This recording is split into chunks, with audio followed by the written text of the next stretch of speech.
Good morning students. यह class 2 के लिए वीडियो है और यह आपका हिंदी ग्रामर यानी कि हिंदी व्याकरण है, सब्जेक्ट यानी कि विषय है। और यह आज का आपका लेक्चर नंबर 6 है। कल मैंने आपको होमवर्क दिया था हिंदी में, होपफुली आप सब ने होमवर्क किया होगा। चलिए हम आज आपका होमवर्क मिलाते हैं और जिसने नहीं किया होगा वो होमवर्क यहाँ से कर लेगा। भास धातु का अर्थ है बोलना। भास धातु का क्या अर्थ होता है? बोलना।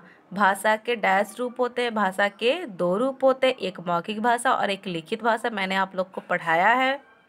जब हम बोलकर अपनी बात कहते हैं तो वो मौखिक भाषा होती है। जब हम कोई बात अपनी बोलकर कह रहे हैं, यानी कि मैं आपको पढ़ा रही हूँ तो मैं बोलकर पढ़ा रही हूँ, तो वह भाषा क्या हो गई? मौखिक भाषा।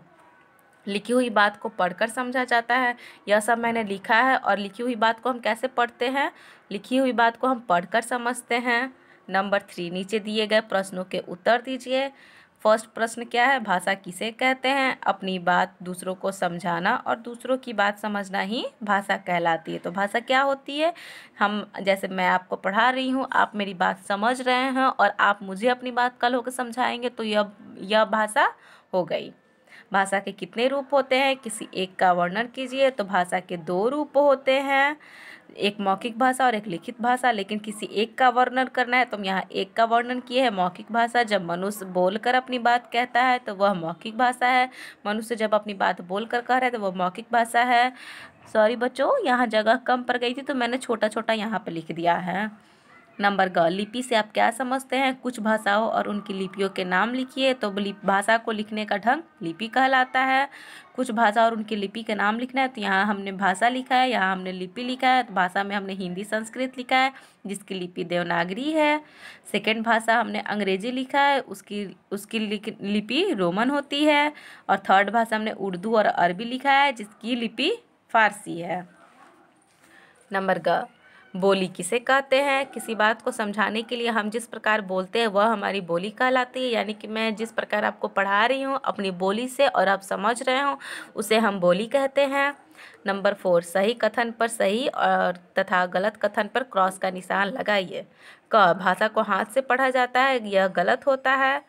ख, भाषा को मुख से बोला जाता है, यह सही बात है। ग, भाषा के 3 रूप होते हैं, यह गलत है। भाषा के 2 ही रूप होते हैं, मौखिक और लिखित। सांकेतिक भाषा के रूप में नहीं आता है।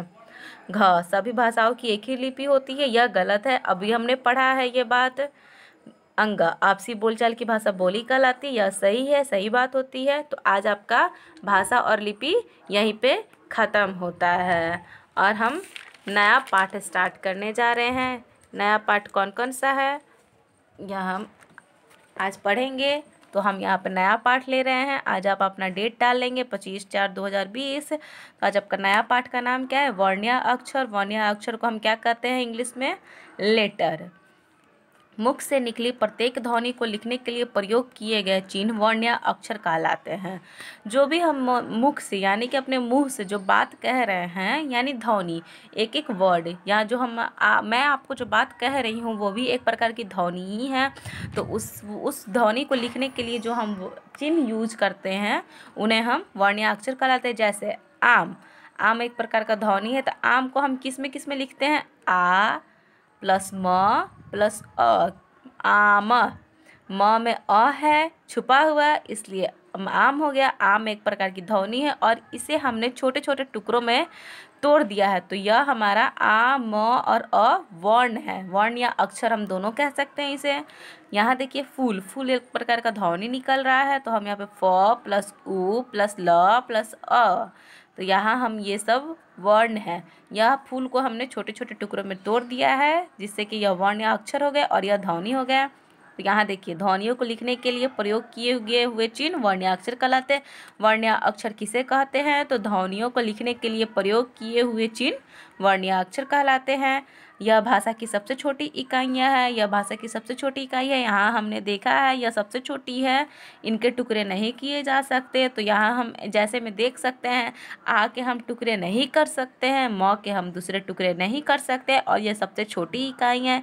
यह एक प्रकार का ध्वनि और इन्होंने छोटे छोटे इकाई में तोड़ लिया है। आशा है आप लोग को समझ आया हो, आप समझो। और जो मैंने कल पढ़ाया था, होमवर्क कराया है, जिसका आज मैंने सही आंसर्स डलवाए हैं, आप वो याद कर लो।